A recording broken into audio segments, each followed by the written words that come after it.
অন্তর্বর্তীকালীন সরকারের মাননীয় প্রধান উপদেষ্টা প্রফেসর ডক্টর মোহাম্মদ ইউনূসের কাছে আমার একটি মাত্র আবেদন।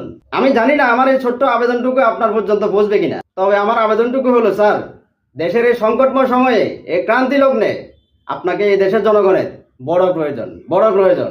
একমাত্র আপনিই পারবেন এই দেশটাকে জঞ্জাল মুক্ত করা, আধিপত্যবাদ স্বৈরাচার মুক্ত করা, দুর্নীতি সন্ত্রাস জুলুম অত্যাচারের হাত থেকে এই দেশটাকে রক্ষা করা একমাত্র আপনিই পারবেন স্যার। আপনাকে এই দেশের জনগণের প্রয়োজন, এই দেশের প্রয়োজন। এই দেশের জনগণের ন্যায্য অধিকার ফিরিয়ে আনতে একমাত্র আপনি ভূমিকা রাখতে পারেন স্যার। আর দ্বিতীয় কোনো ব্যক্তি এই মুহূর্তে এই বাংলাদেশে নেই স্যার। আমরা সবাই দল মত ধর্ম বর্ণ নির্বিশেষে সবাই ঐক্যবদ্ধ হয়ে আপনার পাশে আছি স্যার। আপনার পাশে ছিলাম, আছি, থাকবো ইনশাল্লাহ স্যার। আপনার কোনো ভয় নেই।